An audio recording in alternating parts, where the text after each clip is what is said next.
as arqueo, temos o reino protoactista, o reino fungi. O reino metazoa, ou animal, é o quarto dos reinos, tirando uma mulher, é claro, é a ser classificada aí para vocês entre seres vivos. Mas o que o animal tem que ter para ser um animal? Para eu considerar um ser vivo um animal, quais características ele deve conter? Vamos ver? Vamos lá ver com calma.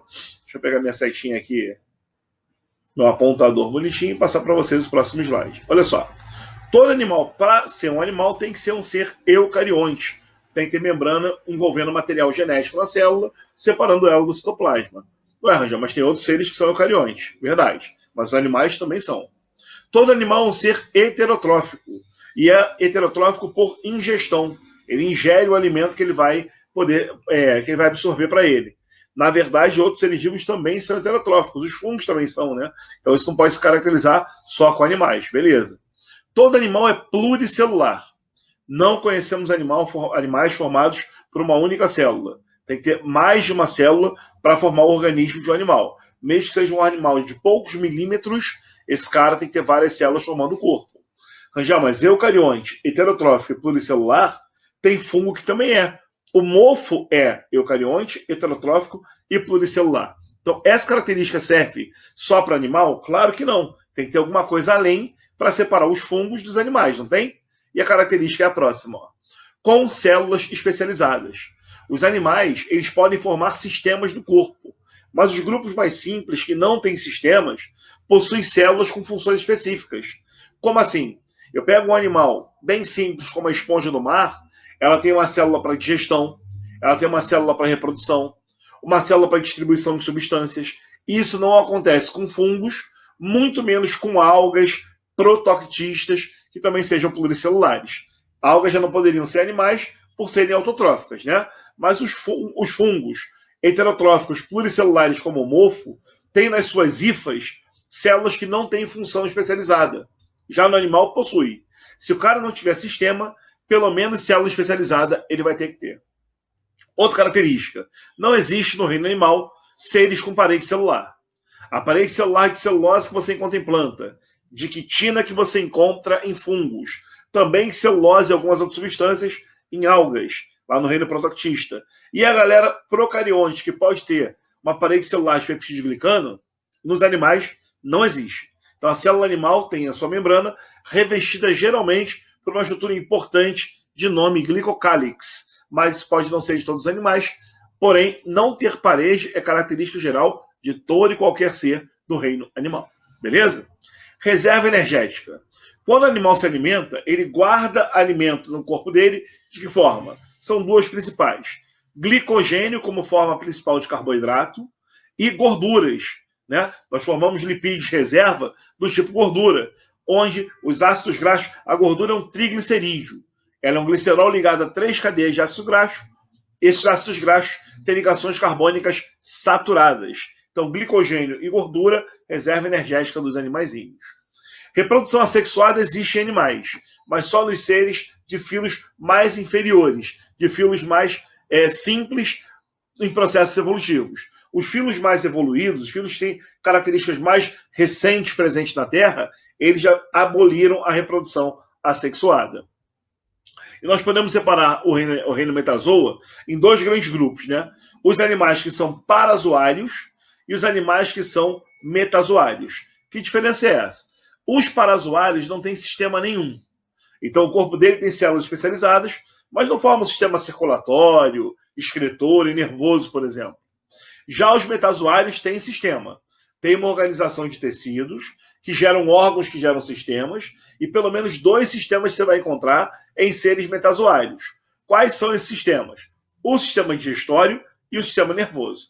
Pode até não ser um sistema digestório desenvolvido, pode até ser um sistema nervoso simples também, não centralizado, mas existem os dois quando o animal é um metazoário. Beleza? Então, essas são as características gerais que um ser vivo tem que ter para ser do reino animal ou metazoa. Tudo bem? Olha, para ajudar a gente a classificar os animais, nós vamos estudar estruturas que vêm da embriologia animal. E essas estruturas vão avançar evolutivamente à medida que a gente vai falando dos filos animais presentes no meio.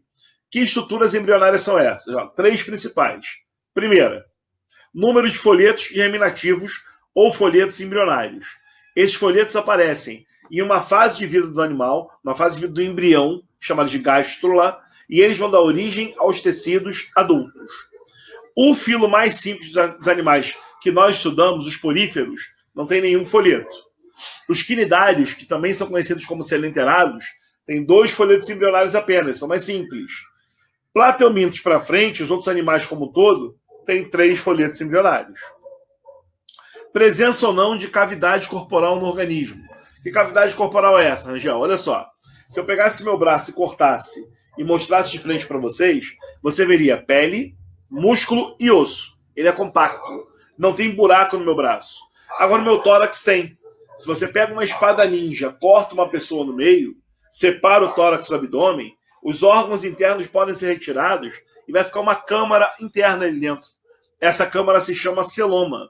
Mas nem todo animal possui esse celoma. Notem que a gente só começa a se preocupar com o celoma em quem tem 3 folhetos embrionários. Ó. Quem é triblástico tem 3 folhetos, é classificado como acelomado, sem cavidade corporal, são os plateumintos, veremos isso mais à frente. Pseudocelomados têm uma falsa cavidade corporal, são os demateumintos. E os celomados, aqueles que têm uma cavidade real, onde formam-se os órgãos vitais. Os outros grupos animais aparecem aqui. Engraçado, está faltando os artrópodes nessa tabela. E ainda existem tipos diferentes de celoma, de acordo com formação. Eles podem ser esquizocélicos ou enterocélicos na hora de formar essa câmara aqui. Então usaremos características importantes na embriologia dos animaizinhos para classificá-los, para separá-los nos filos que formam esse reino. Tranquilo? Ó, então esses critérios de classificação se prendem a critérios embrionários, mas tem outros que não são só embrionários. Por exemplo, eu posso dividir os animais pela forma de simetria que tem o corpo dele. O que é simetria? Simetria é semelhança entre planos. Como assim? Você pega o seu organismo, vê a carinha do Rangel aqui. Se você traçar um plano aqui, ó, longitudinal, separando o meu lado direito do meu lado esquerdo, você vai ver que tem um olho de cada lado, uma cavidade nasal de cada lado, até a forma da boca é semelhante de cada lado. Essa semelhança, ó, uma orelha de cada lado, essa semelhança são chamadas de simetria. Em relação à simetria, os animais podem ser classificados de 3 formas diferentes. Ou são assimétricos, como ocorre com as esponjas do mar, você não consegue ver nenhuma simetria entre eles, não tem nada que um lado de um plano seja semelhante do outro.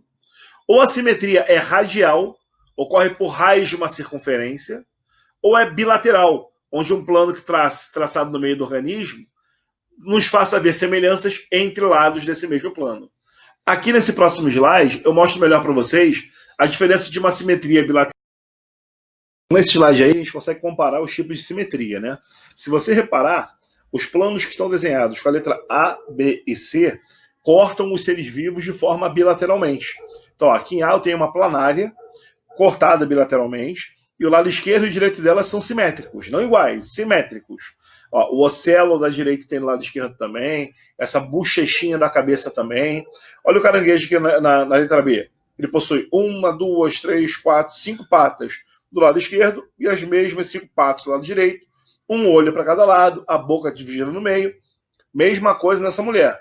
2 olhos, 2 cavidades nasais, que não dá para ver no desenho, eu sei. Os 2 seios, a divisão com as 2 pernas, um braço de cada lado. Ou seja, simétrico. Por que simétrico? Internamente falando, do lado direito do abdômen da mulher, existe o apêndice. Do lado esquerdo existe o baço. São órgãos únicos e lados únicos. Então esses órgãos não se repetem, mostrando que ela não é igual de um lado ao outro. Ela é simétrica de um lado e outro. Ela possui uma simetria bilateral. Já as letras D, E e F mostram para a gente simetrias por raios de uma circunferência. D mostra uma anêmona do mar, E é uma água viva, F uma estrela do mar. Se você observar o lado, esse lado aqui, ó, essa parte do braço da estrela, dividida por esse plano, esse lado é simétrico a esse, porque eles têm uma simetria radial, ou seja, os lados são simétricos em relação ao raio de uma circunferência. Se você imaginar essa estrela circunscrita, esse raio separa 2 lados simétricos. Assim como essa região é simétrica a essa. Porém, elas não são simétricas ao lado anterior. Por que não? Porque a simetria ocorre por raios de uma circunferência. Como a simetria ocorre por raios, O que você vê aqui é um lado semelhante ao outro, mas eles não são semelhantes a esse, que é semelhante a esse, e assim por diante. No caso da estrela, é uma simetria pentarradiata, porque ela tem 5 raios circunscritos, se ela for circunscrita. Já a água-viva, a anêmona do mar, tem mais raios. Olha a anêmona aqui, ó, na simetria radial. É difícil você contar 5, como você vê, por exemplo, na estrela, certo? Simetria, uma das formas de classificação para animais. Uma outra tem a ver com o número de folhetos embrionários presente no embrião do indivíduo. Olha, tudo começa na vida a partir da junção de gametas, quando a gente fala de animalzinho, né? Em processo de reprodução sexuada. Então, gametas se juntaram, formam um zigoto e começa uma multiplicação celular que vai dar origem a fases intermediárias da vida do embrião. 2 dessas fases são a blástula, aqui à esquerda da tela, e a gástrula, aqui à direita na tela. Na blástula, que alguns animais têm blastocisto, blastodisco, você estuda isso melhor em embriologia, na blástula, as células presentes nela são indiferenciadas.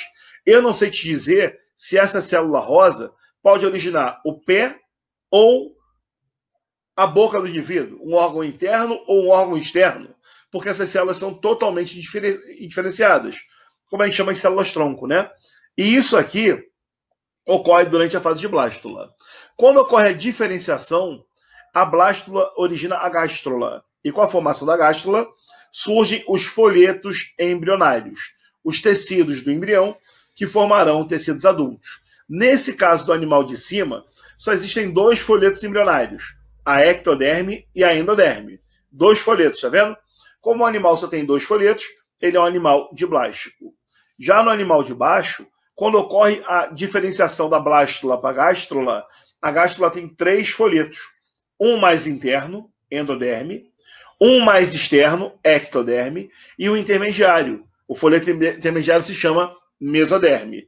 Como esse animal tem 3 folhetos embrionários, ele é um animal triblástico. Lembra do celoma que a gente falou lá anteriormente? Vamos falar de novo? Está aqui formado dentro da mesoderme, tá vendo? Então, ó, ectoderme, mesoderme, endoderme, 3 folhetos. 3 folhetos, o animal é triblástico. Ectoderme e endoderme apenas, 2 folhetos, o animal é diblástico. Outra forma de classificação, se o cara tem ou não tem uma cavidade interna no corpo. Os animais que são maciços, que não tem uma cavidade interna, mas eu já vi essa coisa laranjinha aqui no meio. Esse é o tubo intestinal. Eu estou falando de uma cavidade entre os tecidos do corpo. Alguns animais não possuem, são acelomados, como, por exemplo, essa planária que está mostrada aqui para vocês. Se eu cortar o corpo da planária no meio, é um corpo maciço. Você encontra apenas os folhetos embrionários ou as células que vieram a partir dele, mas não encontra uma cavidade interna. Já os pseudocelomados, como, por exemplo, a lombriga que aparece nesse desenho, possui uma cavidade interna, tá vendo? Essa cavidade, que está aqui em branco, se chama pseudoceloma. Por que pseudoceloma e não celoma? Já vou te falar, espera só um instantinho. Os outros animais, como os anerídeos, a minhoquinha que aparece aqui, aí possui uma cavidade real. Essa cavidade real nós chamamos de celoma. Poxa, mas qual a diferença do pseudoceloma para o celoma? Essa cavidade aqui, ó, está dentro do corpo igual a essa. Na verdade, ela tem até mais espaço. Então, essa cavidade tem mais espaço porque ela é formada pela endoderme e a mesoderme. A separação das duas forma esse pseudoceloma, esse falso celoma. Por isso que esse animal é um pseudocelomado. Celoma é uma cavidade formada a partir da mesoderme, ou mesoderma. Se você olhar no desenho de baixo, do anelide, da minhoquinha, você vai encontrar uma cavidade muito bem feita, tá vendo? E envolvida apenas pela mesoderme. Então, essa cavidade envolta só pela mesoderme se chama celoma. Aí é um celoma verdadeiro. Então, os animais podem ou não ter celoma, ser acelomados, ou ter um falso celoma, ou ter um celoma verdadeiro. Para ser verdadeiro, a mesoderme origina. Se for formado entre endoderme e mesoderme, é um pseudoceloma. Beleza? E quarta forma importante de classificação. Se o animal é protostomado ou deuterostomado. Eu vou voltar aqui, ó, 2 slides rapidinho para explicar uma coisa. Essa fase de vida do embrião se chama gástrula. Tá vendo? Gástrula. Tanto em cima quanto embaixo. A gástrula, tanto em cima quanto embaixo, tem uma estrutura chamada de arquêntero. O arquêntero é um orifício que vai dar origem, na verdade não é um orifício, é uma cavidade que vai dar origem ao intestino do animal. E essa cavidade tem uma abertura, tanto no desenho de cima quanto no de baixo. Animais diblásticos ou triblásticos têm uma abertura no arquêntero chamada de blastóporo. Esse blastóporo pode dar origem ou à boca ou ao ânus. E é isso que nós vamos ver agora. Tá vendo a gástrula desenhada aqui? Ó? Outra gástrula aqui? Os estágios estão diferentes, né? Nos dois casos você está vendo a mesoderme ainda começando a ser formada. Quando a mesoderme é formada nessa região, ela forma uma cavidade interna chamada de esquizoceloma. Quando a mesoderme é formada nessa região aqui, ó, já das células endodérmicas que vão formar o intestino, a mesoderme vai dar origem ao chamado enteroceloma. É uma outra forma de classificação que a gente vê depois, mas que é importante agora. A cavidade, o orifício do arquêntero, o arquêntero é a cavidade do orifício, o blastóporo, ele pode originar ou a boca, ou o blastóporo pode originar o ânus. Se o blastóporo originar a boca, o animal é chamado de protostômio, ele é um protostomado. Se o blastóporo originar ao ânus do animal, o animal é chamado de deuterostômio, ele é um animal deuterostomado. Então, de acordo com o que o blastóporo forme, o animal pode ser ou protostomado, se o blastóporo originar a boca, ou deuterostomado, se o blastóporo originar o ânus. A partir do que é originado pelo blastóporo, nós temos animais protostomados, blastóporo origina a boca, deuterostomados, blastóporo origina o ânus. Então são 4 critérios para classificação. O que o blastóporo forma, boca ou ânus, presença ou não de cavidade no corpo, o animal pode ser acelomado, pseudocelomado ou celomado. Se o cara tem 2 ou 3 folhetos embrionários, diblástico ou triblástico. E se esse animal é simétrico, assimétrico, tendo se ele é assimétrico ou é simétrico, tendo simetria ou radial ou bilateral. Para todos os filos que nós estudarmos, nós vamos dar essas classificações como base de critério na separação evolutiva deles. Por isso, esses processos, essas características são chamadas de sinapomorfias, características evolutivas que a gente vai ver na evolução delas e são usadas para classificação dos seres vivos, inclusive dos animais que estão aí para a gente agora. Simetria, número de folhetos embrionários, celoma e o que é formado a partir do blastóporo. Boca, protostomados, ânus, deuterostomados. Belezinha? Com isso a gente acaba a parte 1 de classificação do reino animal. Depois, agora, o próximo passo é começarmos a falar dos filos animais com calma, etapa a etapa, nas aulas mais à frente. Belezinha? Nós já se despedindo. Fim da aula 1. Valeu, galera. Até mais.